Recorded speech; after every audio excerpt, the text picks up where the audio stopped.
सहनावतु सहनौ भुनक्तु सह वीर्यं करवावहै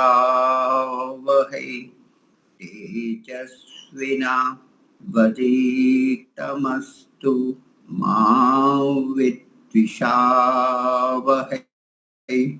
ओम शांति शांति शांति। सबको सादर नमस्ते जी।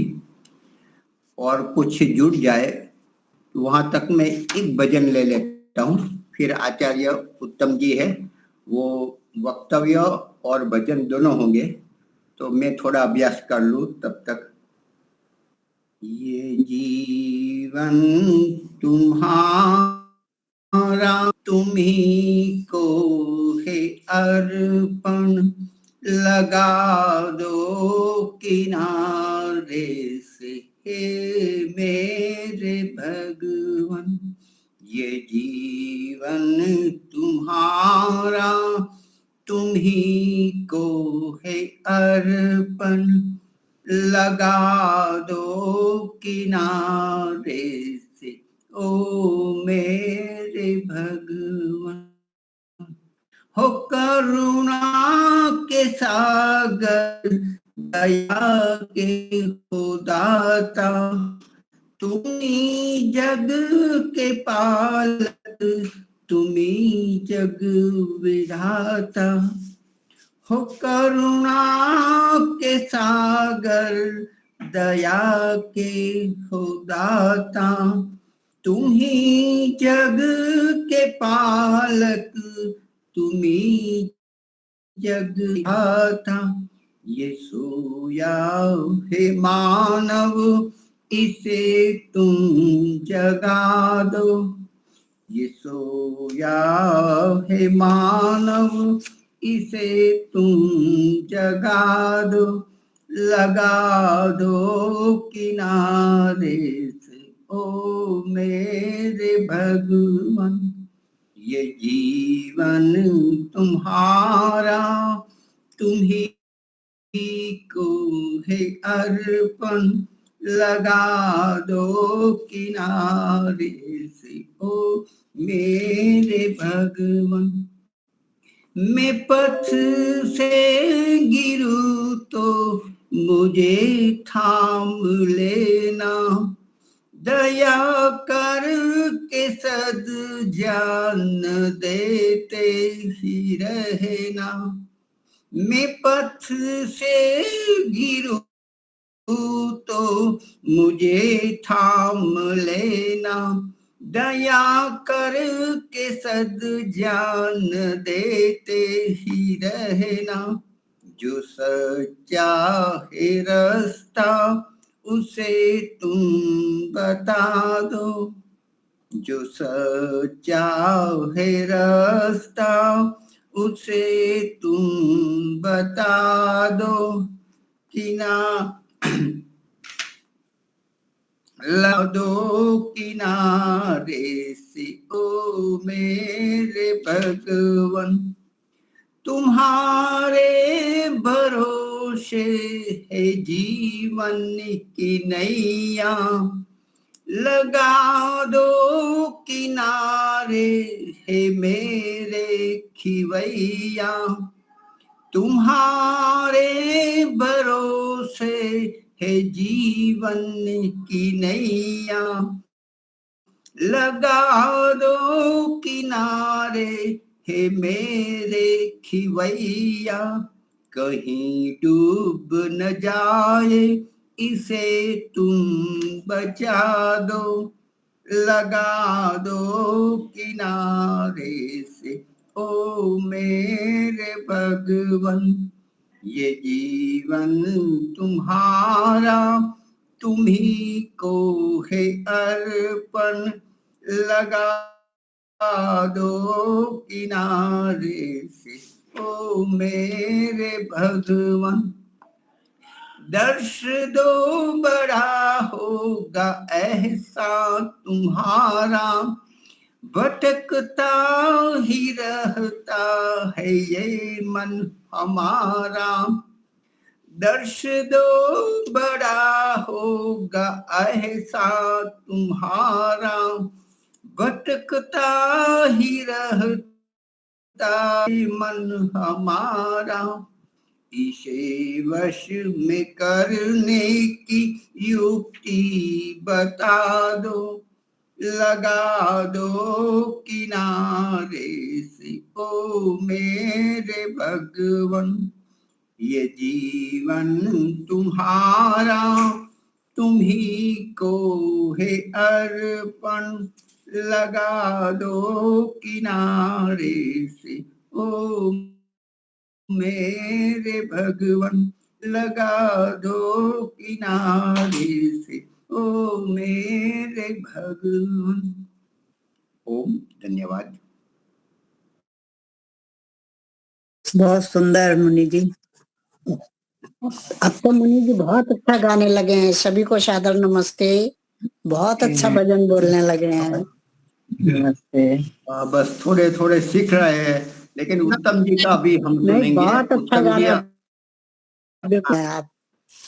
हाँ नहीं, आपका मैं सुना भजन दूं? बहुत सुंदर था और आपने बड़े भाव से गाया। नहीं, बहुत अच्छा गाया, बहुत अच्छा गाया। एक हम सुना दे ऋषि का भजन। हाँ संतोष माता जी लीजिए, एक ले लीजिए जी। ऋषि का भजन। 100 बार जन्म लेंगे, 100 बार फना होंगे, आहे शान दयानंद के फिर भी नादा होंगे। गुजरात की धरती से सूरज की किरण फूटी, आज अज्ञानी अविद्या से दानों की करे टूटी, भारतपुर नूर हुआ, भारतपुर नूर हुआ, अब सरज जमा होंगे, 100 बार जन्म लेंगे, 100 बार फना होंगे, अन्य दयानंद के फिर भी न अदा होंगे। निराकार की पूजा को जीवन में उतारा था, पाषाण का अभिनंदन कभी उसको गवारा था, मुंह मोड़ लिया उसने, मुंह तोड़ लिया उसने, पत्थर की खुदा होंगे, 100 बार जन्म लेंगे, 100 बार फना होंगे, आहे शान दया आनंद की फिर भी न अदा होंगे। आकाश में रोशन है ये शब्दों का, ये शम्सों कर जब तक, आकाश में रोशन है ये शम्सों कर जब तक, दिखते हैं ये जब तक, ये शाम सुबह तब तक, अफशान दयानंद के, अफशान दयानंद के, दिल से न जुदा हो 100 बार जन्म लेंगे, अरे फना हूँ। 15 मिनट है आपको गाने के लिए, बोलने के लिए, तो आचार्य जी आप प्रारंभ करें। मेरी आवाज आप लोग तक आ रही होगी ऐसा? हाँ जी। तो सबसे पहले सबसे क्षमा प्रार्थी कि बहुत दिनों बाद सबसे मिला हूँ, तो सबका बहुत बहुत धन्यवाद कि आपने याद किया। थोड़ा गृह कार्य में व्यस्त था, तो सबसे पहले भगवान का मुख्य नाम ओम एक बार उच्चारण करते हैं और फिर एक भजन से इस सत्संग की शुरुआत करते हैं।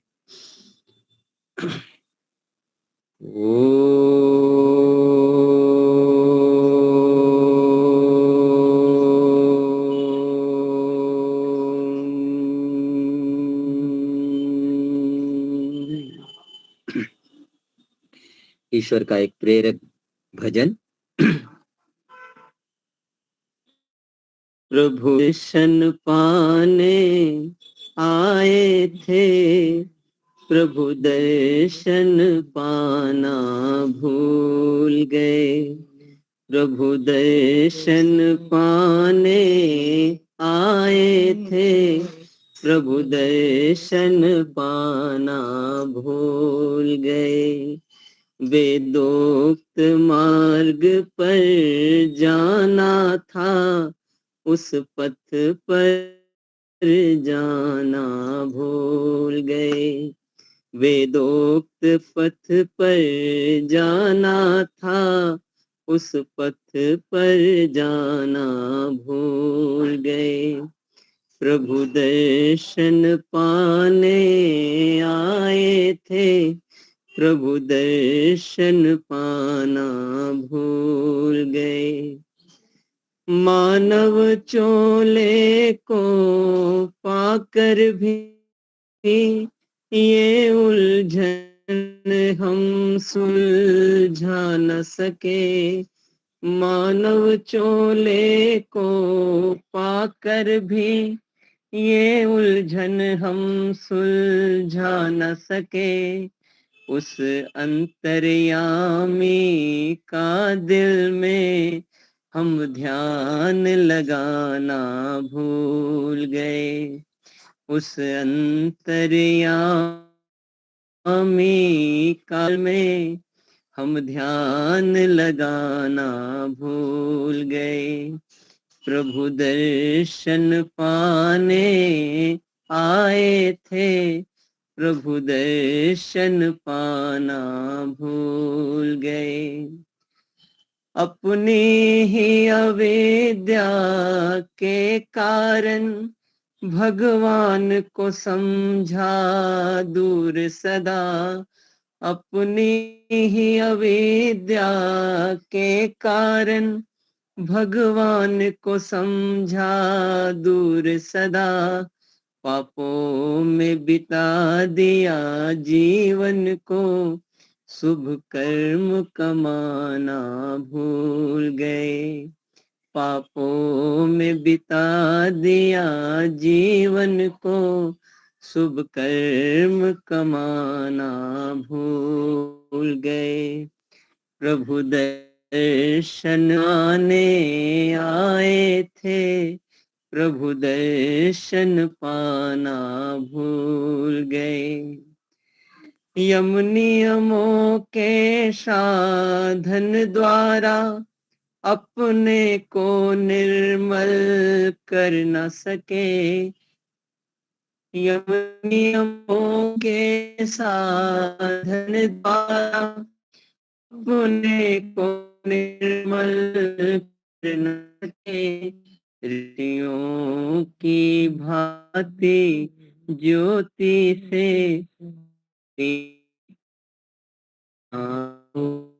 गए, ऋषियों की भांति ज्योति से ज्योति को मिलाना भूल गए, प्रभु दर्शन पाने आए थे, प्रभु दर्शन पाना भूल गए, वेदोक्त मार्ग पर जाना था, उस पथ पर जाना भूल गए। प्रभु दर्शन पाने आए थे, प्रभु दर्शन पाना भूल गए, प्रभु दर्शन पाना भूल गए। ओम। तो ये थोड़ा सत्संग करते हैं भजन के माध्यम से ही कि हमारे जीवन का उद्देश्य क्या है, हमारा जीवन, हमारा जन्म हुआ ही किस लिए। ईश्वर ने हमें योग्य समझा कि ये व्यक्ति सबसे योग्य है और इसको मनुष्य बनाया जाना चाहिए।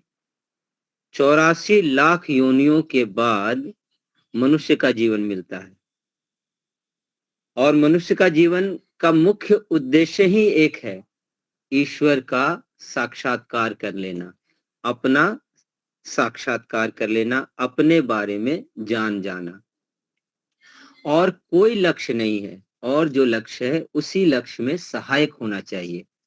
तो प्रभु दर्शन पाने आए थे, हम प्रभु का दर्शन पाने के लिए ही हमारा बार बार जन्म होता है। एक शंकराचार्य जी का चरपट मंजरिका है, आप में से बहुत सारे लोगों ने सुना भी होगा कि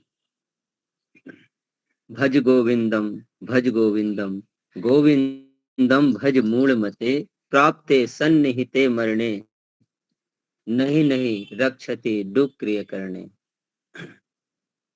तो हम हजार बार जन्म ले रहे हैं, जन्म के पीछे का उद्देश्य क्या है? एक ही उद्देश्य है, अपने जीवन को सार्थक बना लेना, अपने जीवन को ईश्वर से मिला लेना, ईश्वर को जान जाना। वेद भी यही कहता है। क्या कहता है? वेदाहमेतम पुरुषम महांतम, आदित्य वर्णम तमसा परस्तात्, तमेव विदित्वा अति मृत्युमेति, ना अन्य पंथा विद्यते अनाया, ना अन्य पंथा विद्यते अनाया। और इसके अलावा कोई रास्ता ही नहीं है। अभी समझ जाए तो ठीक, 10 वर्ष के बाद समझ जाए तो ठीक, 10 जन्म के बाद समझ जाए तो ठीक, करना यही है, यही एक उद्देश्य है। ईश्वर बार बार कहता है कि इस संसार को सीढ़ी बनाओ और मेरे तक पहुंचो। संसार सीढ़ी है, ईश्वर लक्ष्य है। हम क्या करते हैं? संसार को छत बना लेते हैं और ईश्वर को सीढ़ी बना लेते हैं। अर्थात संसार को हम ये मान के चलते हैं कि हमको इसको पाना है और ईश्वर के द्वारा इसको पाना है। तो ईश्वर से हम मांगते हैं, हमें संसार दे दो, पुत्र दे दो, धन दे दो, संपत्ति दे दो, बिल्डिंग दे दो, गाड़ी दे दो। हम यही इन्हीं चीजों में लगे हुए हैं कि हमको ये मिल जाए। जैसे मनुष्य का जीवन मिला, हमें मनुष्य बनाया गया। मनुष्य बनना बड़ा ही दुर्लभ है, बताया ना। वैसे तो योनियां बहुत हैं, बहुत ही ज्यादा है, 84 लाख से भी ज्यादा है। पर अगर मान भी लिया जाए कि 84 लाख योनियां हैं, तो सोचिए हम कितने अधिक योग्यता वाले होंगे कि हमको मनुष्य बनाया गया, मनुष्य बना दिया। अब मनुष्य बनाने के बाद का मुख्य उद्देश्य क्या रहा? खाना, पीना, घूमना, नाचना, और फिर इस जीवन को यूं ही बिता करके वापस चले जाना। तो मनुष्य बनने का फायदा क्या हुआ? आहार निद्रा भय मैथुनम चा, सामान्य में तत् पशु भी नराना, धर्मो ही तेषाम अधिको विशेषो, धर्मे नहीं ना पशु भी नराना। अर्थात आहार, निद्रा, भय और मैथुन, ये 4 कार्य तो पशु भी करते हैं। भोजन वो भी करता है, हम भी करते हैं। जो जो चीज हम खाते हैं वो चीज उसको भी मिलता है। भाई हमने जो काजू बादाम खाए वो खेतों में जाके खा लेता है। फिर भी मनुष्य परमात्मा ने उसको कुछ इस तरह से बनाया है कि जितना स्वाद हमें रोटी, चावल और बढ़िया-बढ़िया चीजें खाने में आता है, किसी पशु पक्षी को दाना चुगने में, घास खाने में भी उतना ही आनंद आता है। किसी पशु के सामने हरा चारा डाल दीजिए, देखिए वो कितना आनंदित होके खाता है। तो इंद्रियों में वैसा-वैसा सामर्थ्य है, खाने-पीने को ही हमने जीवन मान रखा है। खाया, पिया, अपना पचाया और बस इसी को जीवन है कि इतना कर लिया, इतना खा लिया, बस हो गया। हम अपने जीवन में और सुधार क्या करें? कैसे आगे बढ़े, इस पर हमारा कोई लक्ष्य ही नहीं है, इस पर हमारा कोई ध्यान ही नहीं है। बस हम चलते जा रहे हैं, चलते जा रहे हैं। जब 70 साल, 80 साल, 60 साल पूरा हो जाएगा, फिर कहेंगे अवसर छूट गया, अब क्या करें, अब तो कुछ होता नहीं, अब कैसे चलेगा। हम क्या समझ रहे हैं, ईश्वर कहीं दूर बैठा हुआ है। जब मंदिर में जाएंगे तो भगवान मिलेगा, जब वैष्णो देवी जाएंगे, जब अभी अभी का प्रसंग सुनाऊं तो इतना बड़ा कुंभ का मेला लगा। कुंभ का मेले में क्या हुआ कि भाई स्नान करना है, स्नान करने से आपके पाप, बोलो 10 मिनट बाद अब हम कुंभ में गए, स्नान किया और हमारे पाप धुल गए। भाई स्नान करने से कभी पाप धुले हैं क्या?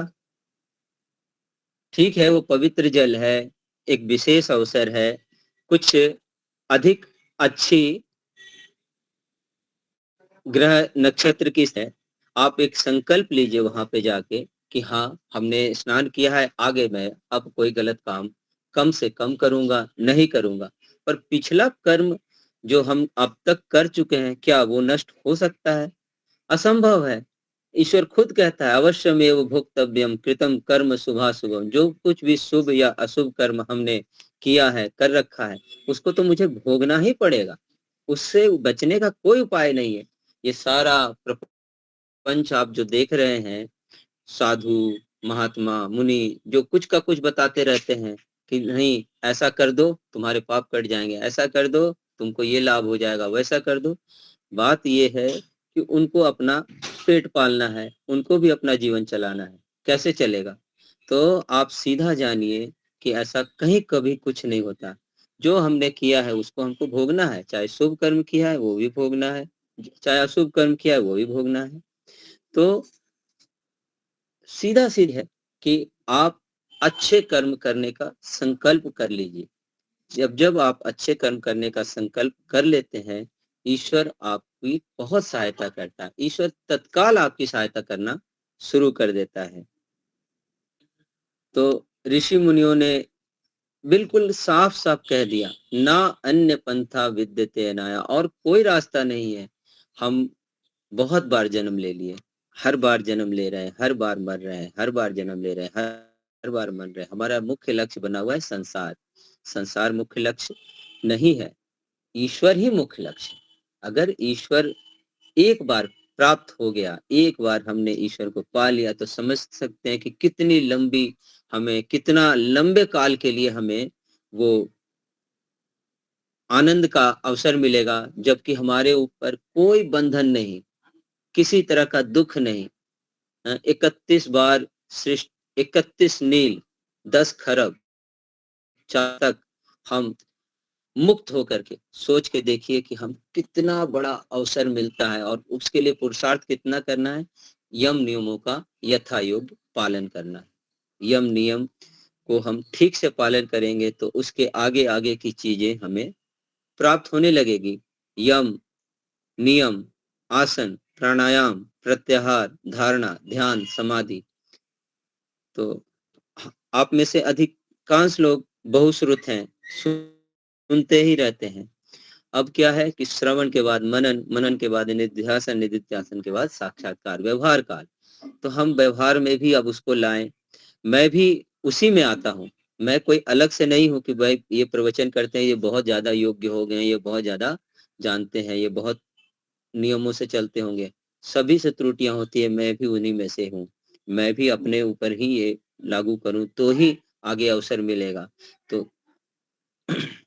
कहने का अभिप्राय यही है कि ईश्वर प्रणिधान बना के चलें, अपने आप को और योग्य बनाएँ और समर्पित होके चलें।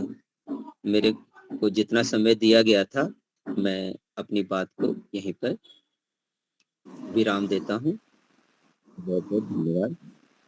बहुत सुंदर।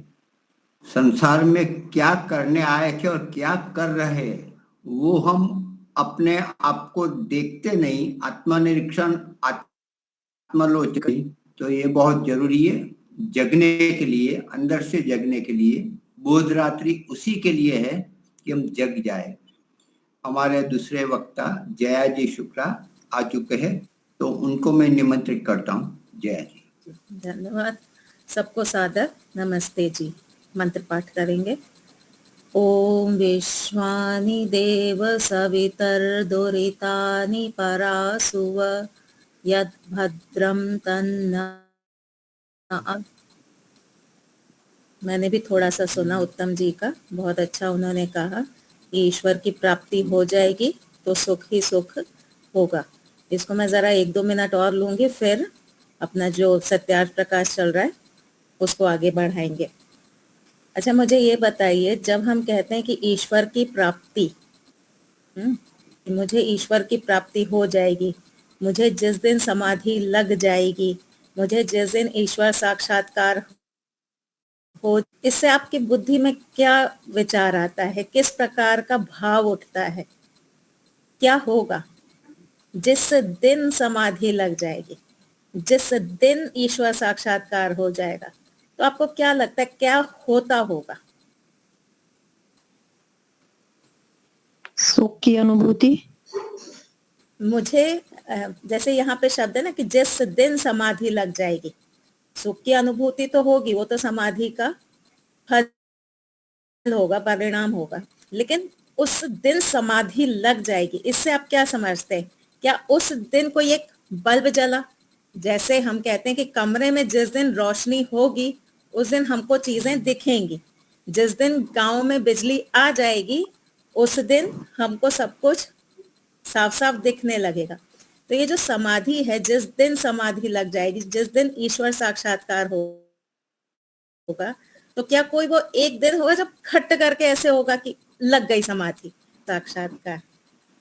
ऐसा कुछ होगा या क्या होगा?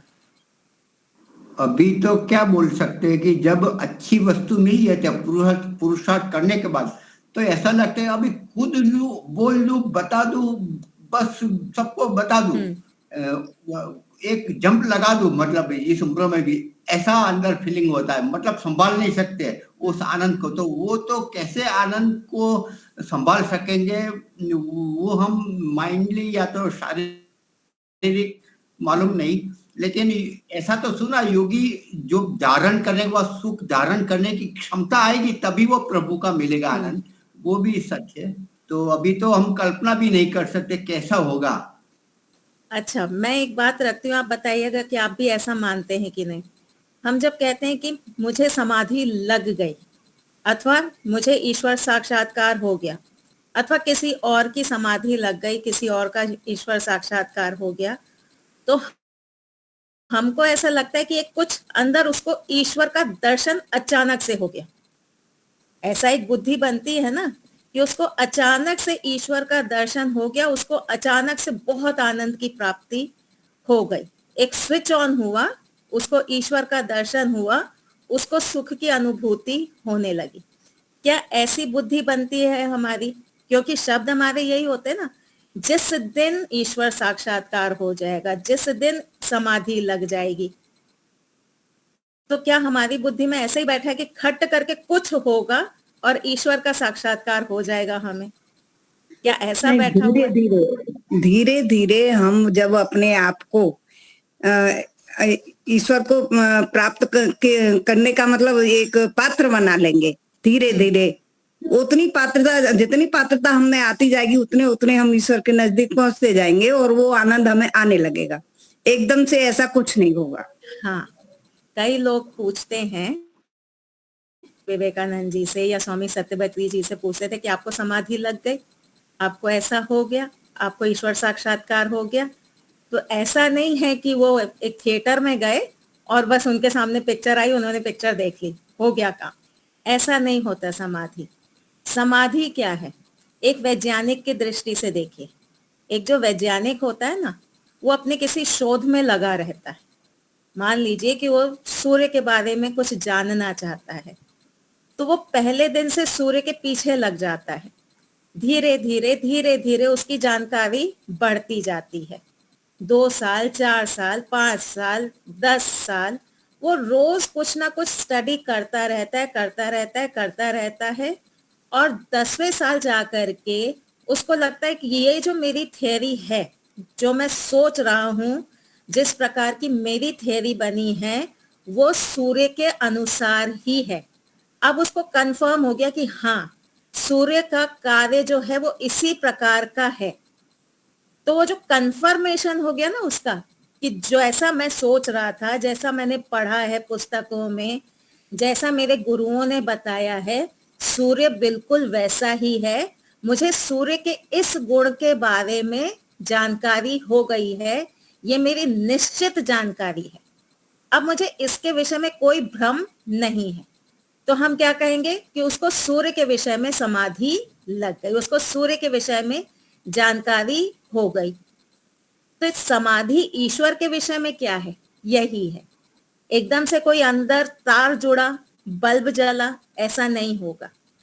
हम अभी शाब्दिक ज्ञान लेकर के चल रहे हैं, ईश्वर न्यायकारी हैं, ईश्वर आनंद स्वरूप हैं, ईश्वर हमें कर्मों का फल देंगे, दयालु हैं, सृष्टि करता है, आदि आदि आदि आदि।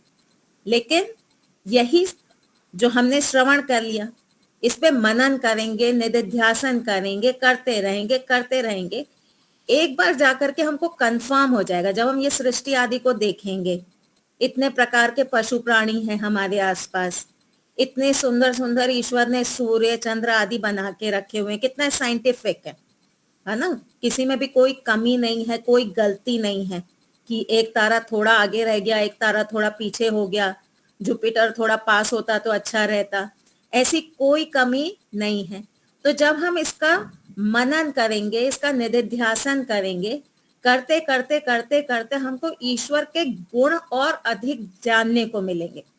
और जब जानते जानते कंफर्म हो जाएगा, अभी हमको कंफर्म नहीं है, अभी हमको ईश्वर के विषय में इतनी निश्चित ज्ञान नहीं है हमारा, हमको डाउट रहता है, पता नहीं ईश्वर मोक्ष देंगे कि नहीं देंगे, पता नहीं ये शरीर मेरे ही कर्मों का फल है या ऐसे ही मुझे मिल गया है, पता नहीं मैं इस जन्म में अच्छे कर्म करूंगी तो अगला जन्म कैसा मिलेगा।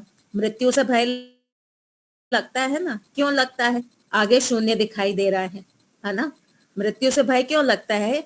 क्योंकि हमको बुद्धि में ये बैठा हुआ है कि ये शरीर के बाद हमको मिलेगा या नहीं मिलेगा, वो एक डाउट हमको है।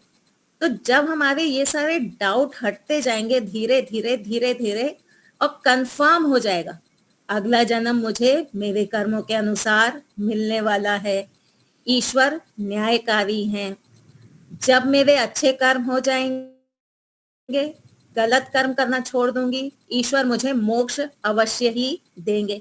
तो जब ये कंफर्म हो जाएगा, ये हमारा तत्व ज्ञान में बदल जाएगा, हमारा व्यवहार भी ईश्वर जैसा जब हो जाएगा ना, वो होगी हमारी समाधि। समाधि केवल आंख बंद करके बैठेंगे और अंदर एक बल्ब जलेगा, ऐसा नहीं होता। समाधि का अर्थ है कि हमको निश्चित ज्ञान हो जाएगा, हमें तत्व ज्ञान हो जाएगा, हम कोई उसके बाद गड़बड़ नहीं, आपको पता चल जाए कि सिग्नल पे लाल बत्ती है, सिग्नल तोड़ेंगे, पुलिस पकड़ेगी, कंफर्म हो गया, क्या लाल बत्ती तोड़ेंगे? नहीं तोड़ेंगे ना। अभी तोड़ रहे हैं, क्यों? क्योंकि कंफर्म नहीं है, शायद छूट जाऊंगी, शायद पुलिस वाला छोड़ देगा। तो जब ईश्वर के विषय में कंफर्म हो जाएगा ना, तब अंदर से आनंद भी आएगा, अपने बारे में भी पता चलेगा, मैं कैसी हूँ, अजर अमर हूँ, मेरी तो मृत्यु, शरीर छूटता है, तो एक निश्चिंतता आ जाएगी कि भाई मेरा कुछ बिगड़ने वाला नहीं है। अभी तो ज्यादातर अपने लिए टेंशन रहता है ना, ये दुख रहा है, वो दुख रहा है, किडनी खराब हो रही है, लिवर खराब हो रहा है, अभी अपना ही टेंशन चलता है, बाद में समझ में आ जाएगा ये सब तो मुझे साधन मिले हुए हैं। ये जो शरीर है ये तो मात्र साधन है जो ईश्वर ने दिया है मुझे काम करने के लिए। तो अपने बारे में ज्ञान होगा तो आनंद की प्राप्ति होगी। फिर मेरे ऊपर कौन है? ईश्वर हैं। कैसे हैं? आनंद में रहने वाला। मैं जिससे घिरी हुई हूँ, चारों तरफ मैं किससे घिरी हुई हूँ? ईश्वर से घिरी हुई हूँ। वो ईश्वर कैसे हैं? आनंद स्वरूप हैं, सदा आनंद में रहते हैं, मेरे मित्र हैं। तो जो मेरे आसपास हैं वो सदा आनंद में हैं, मेरे मित्र हैं, मेरी रक्षा कर रहे हैं, मुझे अच्छी बातें सिखा रहे हैं, तो फिर मैं दुखी क्यों रहूं? और गारंटी है मेरे कर्मों के अनुसार वो मुझे फल भी देंगे। तो जब इस प्रकार का कंफर्मेशन हमारा हो जाएगा, कोई भ्रांति नहीं रहेगी, वो होगी हमारी समाधि। तो ये हम एक यात्रा में चल रहे हैं, ये हमारी एक जर्नी है। इसमें जब हम संध्या के मंत्र बोलते हैं ना, उद्वयम तमसस परिस्वः, कि अब हम ऊपर उठ गए हैं। हम ऊपर उठ गए हैं, जो हमारे अंदर दोष थे उनसे हम ऊपर उठ गए हैं। तो अब अपने आप की तुलना करिए, आज से 5 साल पहले, 10 साल पहले जो आपके अंदर दोष थे उसकी अपेक्षा आज तो कम है ना, थोड़े से। हो सकता है बढ़े भी हो, कुछ लोगों की नीचे गिरावट भी होती है, लेकिन हम लोगों की थोड़ी तो उन्नति हुई है ना। तो उद्वयम, हम थोड़े से तो ऊपर उठे, उतना हमारा ग्रोथ हुआ। पहले हमारे अंदर 10 दोष थे, आज 9 है, तो वो एक सीढ़ी तो हमने चढ़ ली। तो ऐसे रोज रोज हमको एक एक होगी, वो सीढ़ी चढ़ते चढ़ते हमारे अंदर उत्साह आएगा, आनंद आएगा कि हाँ, मैं ऊपर को उठ रही हूँ, मैं ईश्वर के निकट जा रही हूँ। पहले जितने गलत काम मैं करती थी अब मैं उतने नहीं करती हूँ। पहले मैं लापरवाही में, अनजाने में कई तरह से गलत काम कर देती थी, लेकिन अब मैं सोच समझ के काम करती हूँ। तो ये मैं ऊपर उठ रही हूँ। तो ये जो जर्नी है इसमें हमको धीरे धीरे, रोज हम कहते हैं उस पर ही, हम अविद्या से ऊपर उठ रहे हैं, एकदम से नहीं चढ़ जाएंगे। 100वीं मंजिल है ये जो यात्रा है, ये 100वीं मंजिल है। आप एकदम से ग्राउंड से जंप करके 100वीं पे नहीं जाएंगे, आप एक एक सीढ़ी चढ़ते जाएंगे, और जब 100वीं पे पहुंच जाएंगे तब हम कहेंगे हमने ईश्वर को प्राप्त कर लिया। तो जब आप पहली, दूसरी, तीसरी पे भी खड़े हैं तो ईश्वर के निकट तो जा रहे हैं ना, उतना तो डिस्टेंस हमारा कम हो रहा है ना। तो समाधि क्या है? ये धीरे धीरे सीढ़ियां चढ़ते चढ़ते जब 100वीं मंजिल पे पहुंचेंगे, अब मुझे ईश्वर की प्राप्ति हो गई। वो एक दिन में नहीं हो जाएगी, अचानक से नहीं हो जाएगी, आज मैंने प्राप्त कर लिया काम खत्म, ऐसा नहीं होगा। जो साइंटिस्ट होते हैं, सूर्य के बारे में उन्होंने जान लिया, उसके बाद बंद कर देते हैं, बैठ जाते हैं क्या? वो नहीं, उसके बाद भी उसके बारे में और जानने का प्रयास करते रहते हैं और उसके बारे में स्टडी करते हैं, मैं और कैसे इससे लाभ ले सकता हूँ, नए नए इन्वेंशन कैसे होते हैं। पहले पदार्थ के स्वरूप को जाना जाता है और उस स्वरूप के अनुसार उस पदार्थ का यूज किया जाता है। तो वैसे ही साइंटिस्ट जब सूर्य के बारे में जान लेता है, फिर सोचता है मैं इस सूर्य को कैसे यूज करूं। ये जो सोलर पैनल वगैरह लगते हैं, किस आधार पे लगते हैं? जब सूर्य की स्टडी कर ली, उससे हम बिजली बना सकते हैं, इस बेसिस पे फिर यूज किया ना, हमने सोलर पैनल बनाया। तो ईश्वर को हमने जान लिया, एक दिन जान लिया, उतने से काम नहीं होगा, क्योंकि अन्य चीजों के जो गुण हैं वो लिमिटेड हैं। प्रकृति के जो गुण है ना वो लिमिटेड हैं, पर ईश्वर के गुण तो अनलिमिटेड हैं। हम तो पूरे जान भी नहीं पाएंगे। हमको ये समझ में आ गया ईश्वर न्यायकारी हैं, पर क्या उनके न्याय वाला गुण भी हम पूरी तरह से जान सकते हैं? नहीं जान सकते।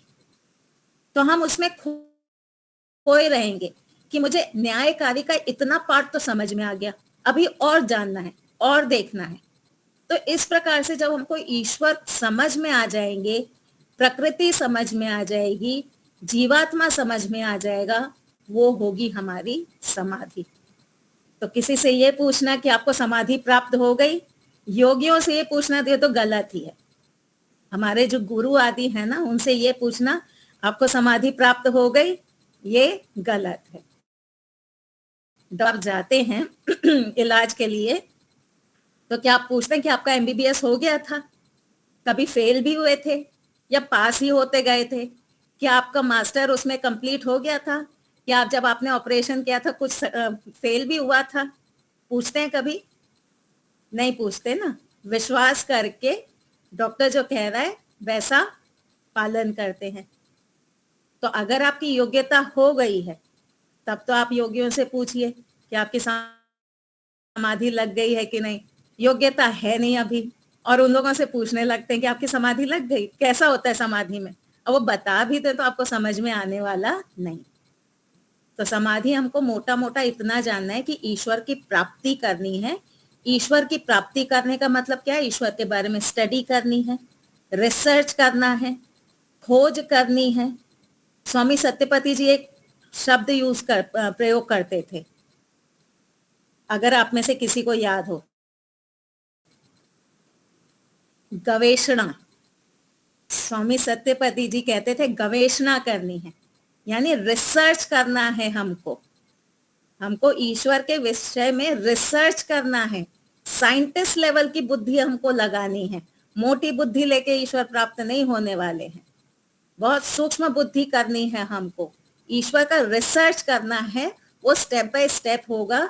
जिस दिन ईश्वर का रिसर्च हो गया, ईश्वर समझ में आ गए, वो होगी हमारी समाधि।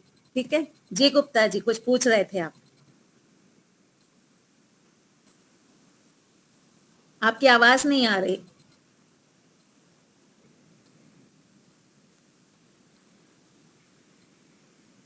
आपकी आवाज नहीं आ रही।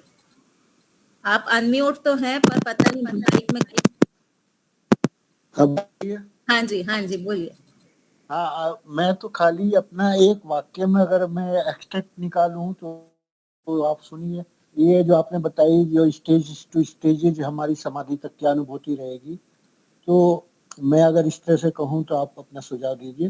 Gradually advance stages to feel internal pressures increasing day to day or stage to stage, and finally when we find the goal, ultimate goal, then we will decide we were on the right path. सही बात, बिल्कुल सही।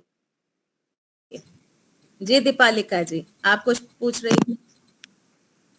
जी नमस्ते। नमस्ते। वो मैं अपना एक अनुभव शेयर करना चाह रही थी। जब आपने ऐसा बताया कि ऐसा अनुभव कब होता है, तो जब मैं दोपहर थोड़ा सा सो गई थी, तो मुझे गहरी नींद लग गई थी। पर अंदर ही अंदर मैं जब जागने का समय हुआ, मैं जागी नहीं थी, सोई हुई थी, पर अंदर से कुछ ऐसा फील हुआ कि अभी समय हो गया है और मुझे उठना चाहिए। फिर मैंने जब उठी तो मैंने देखा कि मैं तो सोई हुई थी। फिर ये मुझे किसी ने बताया कि अभी मुझे जागना है, मतलब जागने की थोड़ी सी पहले का समय। तो मैं यही सोच रही थी कि ये क्या मुझे अपना अनुभव हुआ, मतलब मैं जो आत्मा हूँ, क्या मुझे ये आत्मा का अनुभव हुआ है? ऐसा कुछ थोड़ा सा ये ये थिंकिंग आ गया। आत्मा का अनुभव तो हम इसको नहीं कह सकते हैं। देखिए, जब हम सोने गए तो हमने सोचा था हम 4 बजे उठेंगे, तो कहीं ना कहीं, और उस समय हमारी हल्की सी कच्ची नींद हो जाती है। जब हम संकल्प करके सोते ना कि मुझे 4 बजे उठना है, तो अंदर से वो हमारी नींद थोड़ी सी कच्ची हो जाती है। आपकी बायोलॉजिकल क्लॉक भी उस तरह से सेट होती है। जैसे जिसको सुबह 4 बजे उठने की आदत है, उसके बायोलॉजिकल क्लॉक भी वैसा ही हो जाता है, 4 बजे उसकी आंख खुल जाती है। तो अंदर से वो हम अपने आप को ही प्रेरित करते हैं कि नहीं, अब उठ जाओ, अब उठने का टाइम हो चुका है। तो आत्मा जो आप कह रही है ना, आत्मा जो है, आत्मा की अनुभूति तो अभी हमको इतनी उस लेवल की नहीं है। आत्मा, क्या आप अपने आप को बहुत सूक्ष्म मानती हैं? नहीं मानते ना। अभी हम अपने आप को ये चेहरा मानते हैं। अभी हम अपने आप को उस सूक्ष्म स्तर वाला नहीं मानते। क्या अभी हम ऐसा मानते कि आत्मा के अंदर रूप नहीं है, शब्द नहीं है, स्पर्श नहीं है, ऐसा कुछ भी नहीं है। क्या ये हम मानते हैं? नहीं मान पाते ना। हाँ, मेरी नहीं ये जो मान आवाज पाते। है, हाँ जी। मेरी ये जो आवाज है, मुझे तो यही लगता है ये आत्मा की आवाज है, पर ये आत्मा की आवाज तो नहीं है। ये तो मेरे यहाँ पे वोकल कॉर्ड वाइब्रेट कर रहे हैं, इसलिए आवाज निकल रही है। तो अभी तो हमको आत्मा की इतनी अनुभूति नहीं है, तो ये हमको केवल एक अंदर से खुद को हम धक्का मारते हैं कि हाँ, उठने का समय हो गया है, अब हमको उठना है। हाँ, बराबर है, पर कुछ मुझे आज कुछ अजब देखिए, हाँ, एक कुछ और अलग क्या सा होता है, फील हुआ। एक और क्या होता है, आपने पिछले दिनों बहुत मेहनत की, आपने ईश्वर के बारे में बहुत चिंतन किया, पढ़ा, लेकिन उस समय वो आपको इतना आनंद नहीं देता। लेकिन कभी कभी सिर्फ ऐसे बैठे हुए हैं और ईश्वर का चिंतन कर रहे हैं, अभी हम कुछ पढ़ भी नहीं रहे हैं, हमने बहुत मेहनत नहीं की है एट प्रेजेंट, ऐसे ही बैठे हैं और सोच रहे हैं ईश्वर है तो सही। अब वो जो आपने पढ़ा था ना, वो संस्कार आपको प्रेरित करेंगे, तो बिना विशेष मेहनत के भी आपको एक आनंद की अनुभूति होने लगेगी। आपने पढ़ाई की थी 1 फरवरी से 15 फरवरी तक, 16 तारीख को आपने किताब भी नहीं खोली, आपने कुछ विशेष अच्छा सुना भी नहीं, आप सिर्फ बैठी हुई हैं, ईश्वर है तो सही। केवल इतने विचार से आपकी जो 15 दिन की जो मेहनत थी ना, वो रंग लाती है, वो आपको अंदर से एक आनंद देती है। हाँ, ईश्वर है, आनंद स्वरूप है, तो आपको एक खुशी मिलती है, आपको एक हल्कापन मिलता है, तो आपके पीछे की मेहनत का रिजल्ट होता है। कभी कभी मेहनत करते रहते हैं लेकिन रिजल्ट नहीं मिलता है, खूब हम उपासना करने बैठते हैं, खूब स्वाध्याय कर रहे होते हैं, लेकिन उसका रिजल्ट हमको इतना अच्छा नहीं मिलता, और किसी किसी दिन कम मेहनत में भी हमको अच्छा रिजल्ट मिल जाता है, तो पीछे की मेहनत काम आती है उसमें। जी जी जी। ठीक है, चलिए, किसी और को कोई शंका? ठीक है, तो अभी हमारे पास 8-10 मिनट हैं, तो हमारा जो विषय था सत्यार्थ प्रकाश, उसमें आर्य माँ की हम चिंतन कर रहे थे, आर्य माँ शब्द का। तो आर्य माँ का अर्थ है न्यायकारी। अच्छा, मुझे एक बात बताइए, विचार करके बताइए, सच सच बताइएगा, ईमानदारी से बताइएगा, आप में से कितनों को ऐसी अनुभूति होती है कि हम कैद में हैं, हम कैद के अंदर हैं, हमको एक जेल में डाल रखा है, ऐसी अनुभूति होती है किसी को? कभी कभी होती है। नहीं नहीं होती है। जनरली, हाँ जब जी, मृत्यु का विचार करते हैं तब आता है कि हाँ भाई छूट जाए, तो समझ लो कैद में है। जनरली हमको ऐसी अनुभूति नहीं होती, मैं कैद में हूं, मैं जेल के अंदर हूं, ऐसी अनुभूति मुझे नहीं होती। कभी कभी कब होती है? जब दुख ज्यादा होते हैं, जब दुख ज्यादा होते हैं ना, तो लगता है अरे कहाँ फंस गए, और जैसे ही सुख आता है, क्या सोचते हैं, यही तो सब कुछ है, ये शरीर ही तो सब कुछ है, ये भोजन ही तो सब कुछ है, ये जो महंगी गाड़ी है, घर है, यही तो सब कुछ है। तब क्या अनुभूति होती है कि हम कैद में हैं?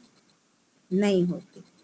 हमने इस शरीर को, प्रकार की जेल है, इसको अपना स्वरूप मान लिया है।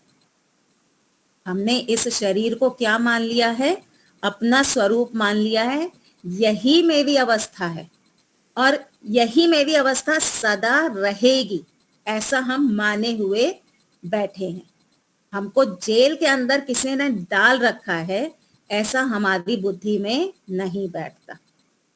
ना मुझे अपनी जेल दिखाई दे रही है कि मैं जेल के अंदर हूं, मुझे ये भी नहीं दिखाई दे रहा।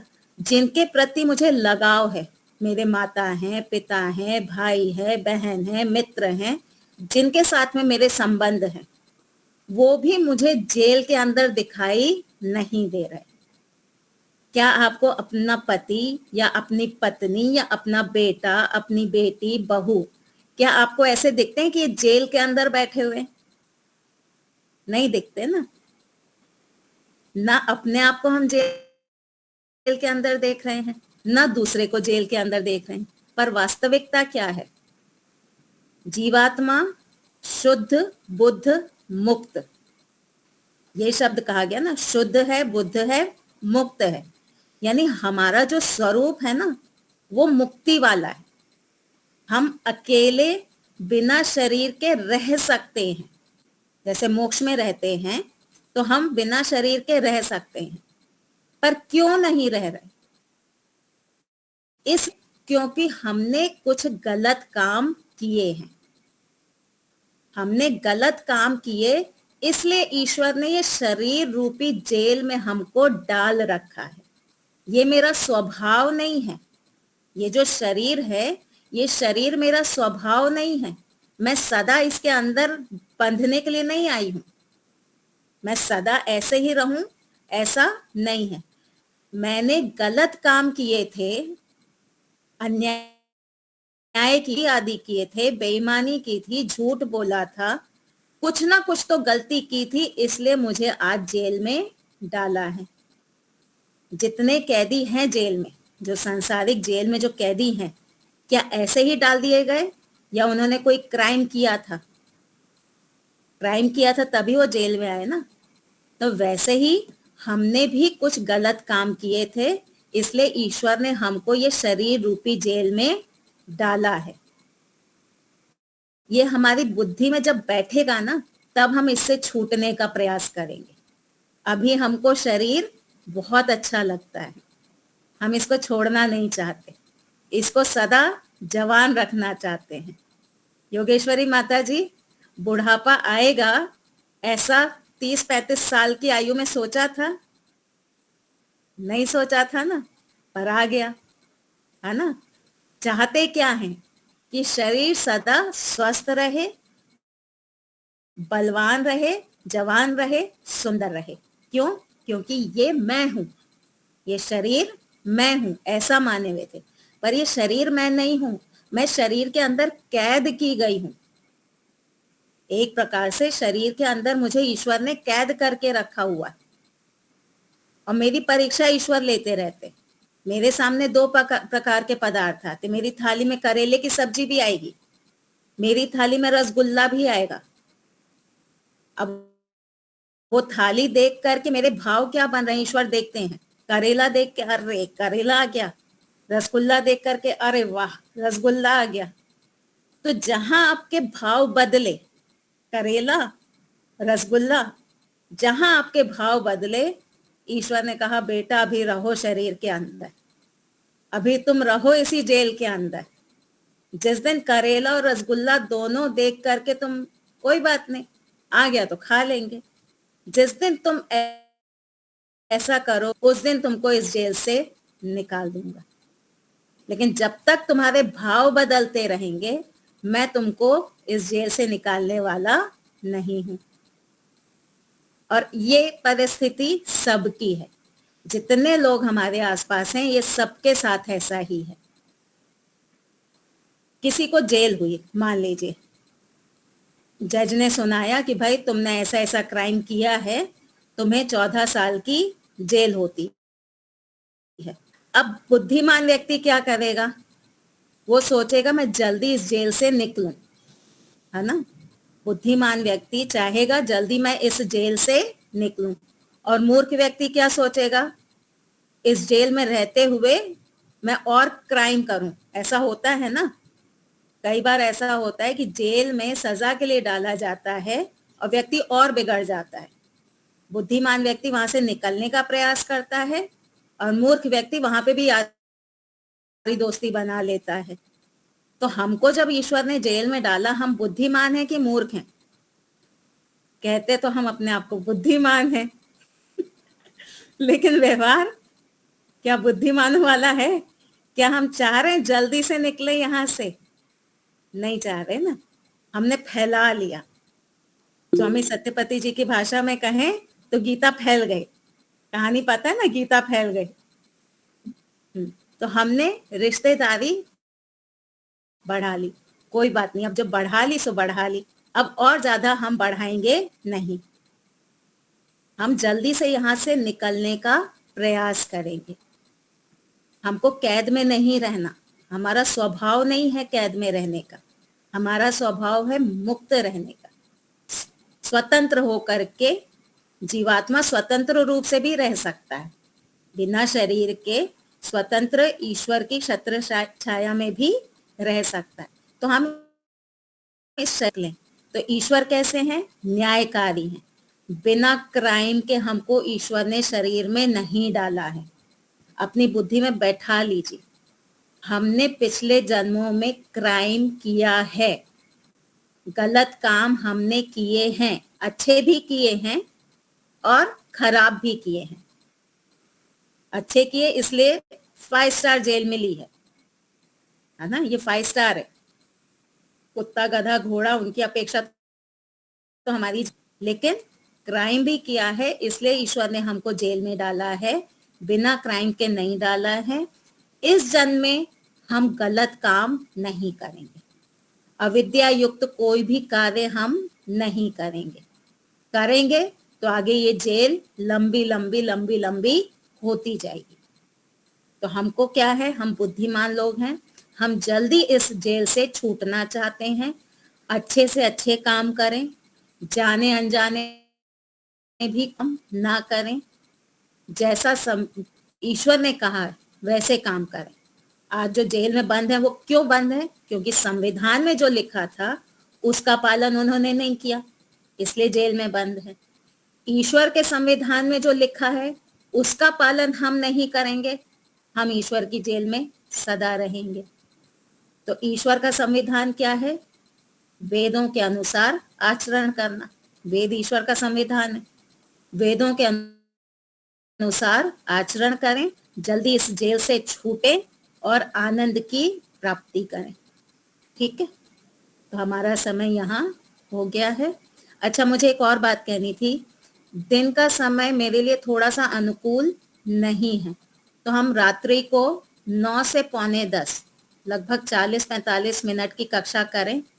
दीपालिका जी थोड़ा बिजी रहती है तो मैं अपना जूम से एक आईडी बना करके कर सकती हूँ, यदि आप लोगों को अनुकूल हो।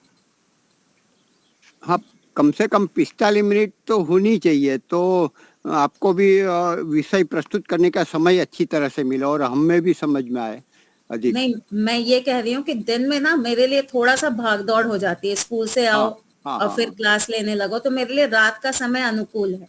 तो मैं जूम से रात्रि में क्लास ले सकती हूँ, यदि आप लोग चाहें तो इसको चलाएंगे, पहला अध्याय जो है वो, और उसके बाद मेरी इच्छा है सांख्य दर्शन पढ़ाने। हाँ, हाँ, देखते हैं, सोचते हैं क्या कर सकते हैं। हाँ, और मैं ही उसको ऑपरेट करूंगी तो आप लोगों को कोई बंधन नहीं होगा। दीपालिका जी दिन में भी 1 घंटा देती हैं, फिर रात को भी उनको बांधेंगे ना तो उनको थोड़ा इनकन्वीनियंस होगा। हाँ, मेरा भी जरा वो है, हाँ, यहाँ आश्रम में है इसलिए थोड़े हाँ, रख रख इसीलिए मैं अभी ही मेरा अपना 3 आईडी बना महीने, करके। हाँ हाँ दीपालिका जी। जी, हाँ जी, अभी मेरा और पहले आप 2 करते या तो अच्छा 3 चला महीने था, अभी लेकिन और फिर थोड़ा सा योग चलेगा, 9 से 10 का है उसका हाँ, टाइम भी, हाँ, तो मैं अभी नहीं समय हाँ, नहीं कोई दे बात नहीं। पाऊंगी। देखते हैं, हम अगले सोमवार को मैं एक आईडी बना करके दूंगी, जो लोग जुड़ सकते हैं रात को 9 बजे से, पूरी सूचना मैं डालूंगी ग्रुप में, आप जुड़िएगा, है ना। तो मेरे लिए भी अनुकूल रहेगा, आप लोगों को भी रात को एक क्लास की अपना, उसके बाद सो गए। ठीक है, कौन से वार को, कौन से दिन? सोमवार, सोमवार माता जी, सोमवार। सोमवार। अच्छा, हाँ, ठीक है। है ना, ठीक ये समय के लिए 8:30 जी। 8:30 से 7 हो भी सोच सकते हैं क्या? ये माताओं को अनुकूल नहीं होता, उनको किचन विचन समेटना, सबको हाँ, खाना वाना खिलाना। हमको थोड़ा लेट हो तो अच्छा है, जल्दी में हाँ, काम समेटना हाँ, पड़ता है। ठीक है, ठीक है, 9 ठीक। बजे अपना सही है। हाँ, 9 बजे ठीक है। 9 बजे सही है। हाँ, तो मैं जूम से करूंगी, मैं गूगल मीट से नहीं करूंगी, जूम से करूंगी, क्योंकि जूम में ठीक है। इंटरनल रिकॉर्डिंग होता है। ठीक है, चलिए तो शांति पाठ करेंगे महेंद्र भाई। हाँ, बात से अभी कुंभ मेला पूरा हुआ, तो वहां से आप इलाहाबाद प्रयागराज से शंकर जी शांति पाठ और जय घोष।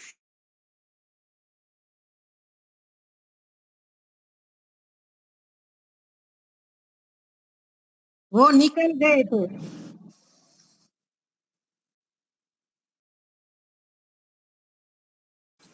तो लीला माता जी शांति पाठ करा देंगे। हाँ लीला मत ओम द्यौ शांतिरंतरिक्षं शांति पृथ्वी शांतिरापः शांतिरोषधयः शांति वनस्पतयः शांति विश्वे देवा शांति ब्रह्म शांति सर्वं शांति शांति एव शांति सामा शांति ओम शांति शांति शांति। जो बोले श्रो भाई वैदिक सत्य सनातन धर्म की जय हो। मर्यादा पुरुषोत्तम श्री रामचंद्र महाराज की जय हो। सती शिरोमणि माता सीता देवी जी की जय हो। योगीराज श्री कृष्ण महाराज की जय गुरुवर महर्षि दयानंद सरस्वती महाराज की जय गौ माता का पालन करो। भारत माता की जय हो। आर्य समाज अमर वेद की जोड़ी जल्दी ओम का झंडा वैदिक नारा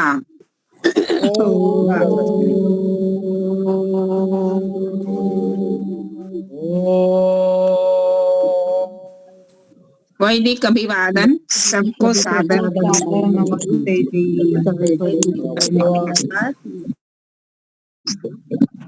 धन्यवाद।